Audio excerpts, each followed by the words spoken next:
10 15 20 ਸਾਲ ਪਹਿਲਾਂ ਨਾ ਲੋਕਾਂ ਦੇ ਬੈਕ ਪ੍ਰੋਬਲਮ ਨਹੀਂ ਸੀ।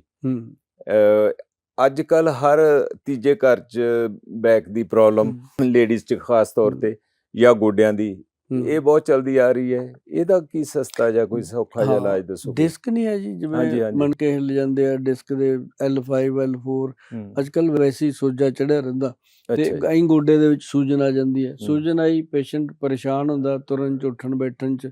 ਉਹਦਾ ਜਦੋਂ ਐਕਸਰੇ ਲਿਆ ਜਾਂਦਾ ਉਹ ਐਂ ਲੱਗਦਾ ਵੀ ਇਹ ਜੁੜ ਗਿਆ, ਜਦ ਕਿ ਉਹ ਸੂਜਨ ਹੁੰਦੀ ਆ। ਉਹਨੂੰ ਸੂਜਨ ਨੂੰ ਉਤਾਰਿਆ ਜਾਵੇ ਤਾਂ ਉਸ ਤੋਂ ਬਾਅਦ ਉਹ ਨਾਰਮਲ ਪੇਸ਼ੈਂਟ ਹੋ ਜਾਂਦਾ ਤੇ ਉਹਦੇ ਕਰਕੇ ਉਹਨੂੰ ਆਪਰੇਸ਼ਨ ਲਈ ਵੀ ਕਿਹਾ ਜਾਂਦਾ। ਹੁਣ ਜਦੋਂ ਸਰਜਨ ਕੋਲੇ ਜਾਊਗਾ ਉਹਦੇ ਕੋਲ ਤਾਂ ਆਪਰੇਸ਼ਨ ਹੀ ਹੈ, ਹੋਰ ਕੀ ਦੱਸਣਾ ਉਹਨਾਂ ਨੇ, ਤਾਂ ਕਿਉਂਕਿ ਉਹਦੇ ਕੋਲ ਹੋਰ ਕੋਈ ਚੀਜ਼ ਹੀ ਨਹੀਂ ਹੈ। ਤਾਂ ਇਸ ਕਰਕੇ ਜਦੋਂ ਆਯੁਰਵੈਦਿਕ ਸਿਸਟਮ 'ਚ ਬੰਦਾ ਆਉਂਦਾ ਨਾ ਜੀ, ਆਯੁਰਵੇਦ 'ਚ ਬੜਾ ਹੀ ਕੁਛ ਆ, ਵਿਕਲਪ ਹੀ ਵਿਕਲਪ ਆ। ਜਿਵੇਂ ਮਸਾਜ ਹੋ ਗਏ ਕਈ ਤਰ੍ਹਾਂ ਦੇ, ਔਰ ਕਈ ਤਰ੍ਹਾਂ ਦੀਆਂ ਦਵਾਈਆਂ ਹੋ ਗਈਆਂ, ਪਰ ਤੇਲ ਆਉਂਦੇ ਕਈ, ਤੇਲ ਬਹੁਤ ਆਉਂਦੇ ਆ ਜੀ। ਹੁਣ ਜਿਵੇਂ ਕਈ ਲੋਕਾਂ ਨੂੰ ਮੈਂ ਦੱਸਿਆ ਗਿੱਲ ਸਾਹਿਬ ਪਿੱਛੇ ਜੇ, ਜਿਵੇਂ ਨਾ ਪਾਈਆ ਤਿਲ ਦਾ ਤੇਲ ਲੈ ਕੇ ਉਹਦੇ ਵਿੱਚ 2-3 ਚਮਚੇ ਜਿਹੜੇ ਨੇ ਉਹ ਪਾ ਲਓ ਅਜਵਾਇਣ, ਤੇ ਉਹਦੇ 'ਚ ਇੱਕ ਪੂਰਾ ਗੰਢਾ ਜਿਹੜਾ ਹੁੰਦਾ ਲਸਣ, ਪੂਰਾ ਪਿਆਜ਼ ਜਾਂ ਲਸਣ ਦਾ ਕੁੱਟ ਕੱਟ ਕੇ ਉਹ 'ਚ ਗੇਰ ਲਓ ਤੇ ਉਹਨੂੰ ਪਕਾਓ। ਜਦੋਂ ਉਹ ਸੜ ਕੇ ਸਵਾਹ ਹੋ ਜੇ, ਅਜਵਾਇਣ ਵੀ ਤੇ ਲਸਣ ਵੀ, ਤਾਂ ਉਹਨੂੰ ਉਹ ਸਮਝੋ ਤੁਹਾਡਾ ਤੇਲ ਤਿਆਰ ਆ। ਉਹਨੂੰ ਉਤਾਰ ਕੇ ਠੰਡਾ ਕਰਕੇ ਸ਼ੀਸ਼ੀ 'ਚ ਪਾ ਕੇ, ਅਜਵਾਇਣ ਉਹਨੂੰ ਸ਼ੀਸ਼ੀ 'ਚ ਪਾ ਕੇ ਰੱਖ ਲਓ। ਉਹਨੂੰ ਗੋਡਿਆਂ ਤੇ ਮਲੋ ਜੀ, ਜੇ ਗੋਡੇ ਦੁਖਦੇ ਆ ਬੈਕ ਤੇ ਮਲੋ, ਬਹੁਤ ਆਰਾਮ। ਚਾਹੇ 1000-2000 ਦਾ ਤੇਲ ਲੈ ਲਓ, ਉਹਦੇ ਬਰਾਬਰ ਕੰਮ ਨਹੀਂ ਕਰਦਾ, ਉਹ ਇੰਨਾ ਰਿਜ਼ਲਟ ਆ। ਤੇ ਦੂਜੀ ਗੱਲ ਹੈ ਤਿਲ।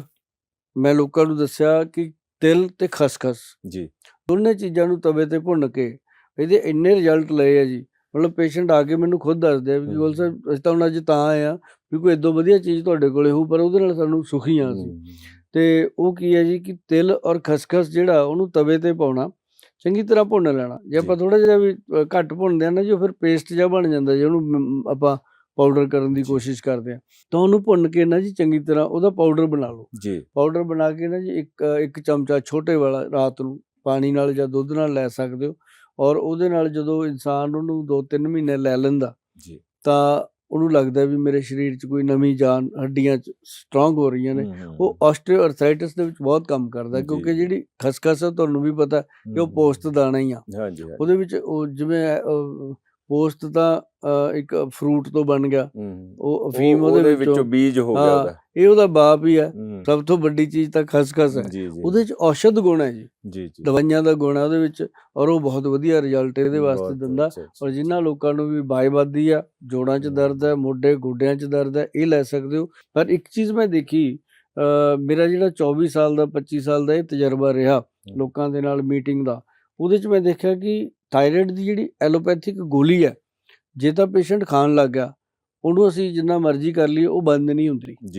ਇਸ ਦਵਾਈ ਨਾਲ ਇੰਨਾ ਕਿ ਉਹ ਮੈਨੇਜ ਰਹਿੰਦੀ ਆ, ਬੋਡੀ ਵੇਟ ਮੈਨੇਜ ਰਹਿੰਦਾ। ਜੇ ਕਾਲੀ ਮਿਰਚ, ਸੁੰਡ, ਮਗ ਪੀਪਲ ਦਾ ਚੂਰਨ ਲਈ ਜਾਂਦਾ, ਤੇ ਜਿਹਨੇ ਨਹੀਂ ਸ਼ੁਰੂ ਕੀਤੀ ਉਹ ਗੋਲੀ, ਅਗਰ ਉਹਨੇ ਇਹ ਸ਼ੁਰੂ ਕਰ ਲਿਆ ਤਾਂ ਰਿਵਰਸ ਹੋ ਜਾਂਦੀ ਹੈ ਪ੍ਰੋਬਲਮ। ਇਹ ਟਾਈਮ ਦੇ ਨਾਲ ਮਤਲਬ ਪਤਾ ਲੱਗਦਾ ਪੇਸ਼ੈਂਟ ਨੂੰ ਵੀ ਹੁਣ ਮੈਨੂੰ ਨਹੀਂ ਆਉਂਦਾ, ਕਿਤੇ ਵੀ ਟੈਸਟ ਕਰਾ ਲਓ। ਤਾਂ ਥਾਇਰਾਇਡ ਦਾ ਸਭ ਤੋਂ ਵਧੀਆ ਇਲਾਜ ਤਾਂ ਇਹੀ ਹੈ। ਇਹ ਤਾਂ ਬਹੁਤ ਸੌਖਾ ਤੇ ਸਿੰਪਲ, ਸਸਤਾ, ਕੋਈ ਦਵਾਈ ਨਹੀਂ ਫਾਲਤੂ।